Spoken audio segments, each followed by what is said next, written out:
బాబాను ఆరాధించే పద్ధతి. అన్నదానం కథ. ఆమె భోజనశాలలో ఉందప్పుడు. భోజనాన్ని వడ్డించారు. అందరూ తినటానికి సిద్ధమయ్యారు. అప్పుడు ఆ మిట్ట మధ్యాహ్నం వేళ ఆకలితో గుమ్మం వద్దకు ఒక కుక్క వచ్చింది. ఆమె కూర్చున్న చోటికే అది వచ్చింది. ఆమె వెంటనే తన పళ్ళెం నుండి రొట్టె ముక్కను విరిచి ఆ కుక్కకు పెట్టింది.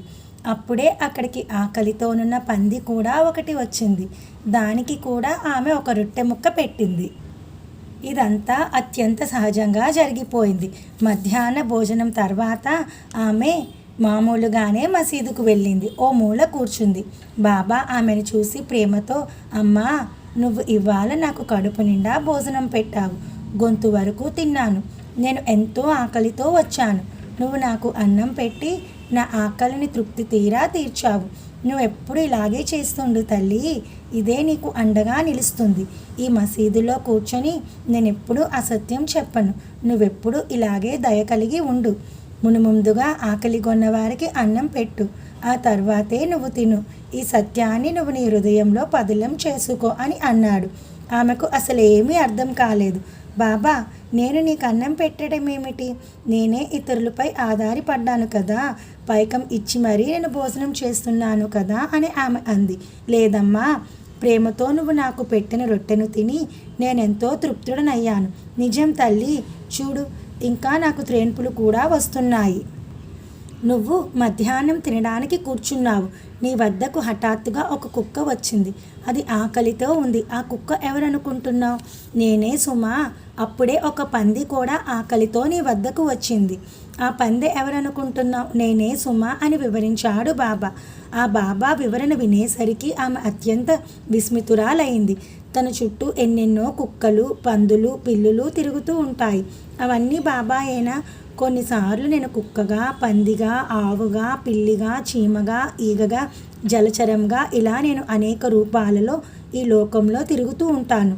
సకల ప్రాణుల్లో నన్ను ఎవరైతే చూస్తారో వారంటే నాకెంతో ప్రీతి అని తెలుసుకో. కాబట్టి భేదభావాన్ని వదిలిపెట్టు. నన్ను ఆరాధించే భజించే పద్ధతి ఇదే సుమా అని బాబా అన్నాడు. వంకాయల కథ. ఈమెకు సంబంధించిన మధురమైన కథ ఇలాంటిదే మరొకటి కూడా ఉంది. ఒకసారి పురందర్, మరొక భక్తుడు, తన భార్యా బిడ్డలతో షిరిడీకి వచ్చాడు. ఇతని పూర్తి పేరు రఘువీర భాస్కర్ పురందర్. రహతాలో ఉండేవాడు. ఈమె తర్కట్ భార్య. అతనితో బాబాకు ప్రేమతో వంకాయలను పంపించింది. ఈమె పురందర్ భార్యను వేడుకుంది. ఒక వంకాయను బరీత్గా చేసి బాబాకు ఇమ్మంది. రెండవ వంకాయను ముక్కలు చేసి కాచార్యాగా చేసి బాబాకు సమర్పించమని చెప్పింది. బరీత్, కాచార్య ఈ రెండు వంట విశేషాలు. పురందర్ భార్య అలాగే అని చెప్పి ఆ వంకాయలు తీసుకుంది. షిరిడీకి వెళ్ళింది. మధ్యాహ్న భోజన సమయంలో ఆరతి అయిన తర్వాత ఆమె బాబాకు బరీత్ను వడ్డించింది. అతను బరీత్ను అత్యంత ఇష్టంగా తిన్నాడు. అది చాలా రుచిగా ఉందేమో అని అనుకున్నారు అక్కడున్న భక్తులంతా. అప్పుడు బాబాకు వేయించిన వంకాయను, కాచార్యాను తినాలనిపించింది. వాటిని కూడా ఇప్పుడే తీసుకురండి అని అడిగాడు. వెంటనే బాబా కోరికను రాధాకృష్ణబాయికి తెలియజేశారు. బాబాకు వేయించిన వంకాయ కావాలట. దానికోసం చూస్తున్నాడు. దాన్ని తిన్న తర్వాతనే తన మధ్యాహ్న భోజనం చేస్తాడట అని చెప్పారు. వారెవరికి ఏం చేయాలో తోచలేదు. అది వంకాయలు వచ్చే కాలం కాదు. మరి వేయించిన వంకాయను ఎక్కడి నుండి తేవడం? పురందర్ భార్య బరీత్ను వడ్డించింది కదా. ఆమె వద్దే ఏమైనా వంకాయలుంటాయేమోనని ఆమెను వెతకడం ప్రారంభించారు. పురందర్ భార్యను వెతికి కనుక్కున్నారు. విషయం చెప్పారు. అప్పుడు వారికి అసలు రహస్యం బయటపడింది. బాబాకు అంత అకస్మాత్తుగా వేయించిన వంకాయను ఎందుకు తినాలనిపించిందో వారికి తెలిసింది. పురందర్ భార్య తాను బరీత్ను తయారు చేసి మధ్యాహ్న భోజనంలో బాబాకు సమర్పించిందని చెప్పింది. కాచార్యాను తర్వాత తయారు చేసి ఇవ్వాలనుకుంది.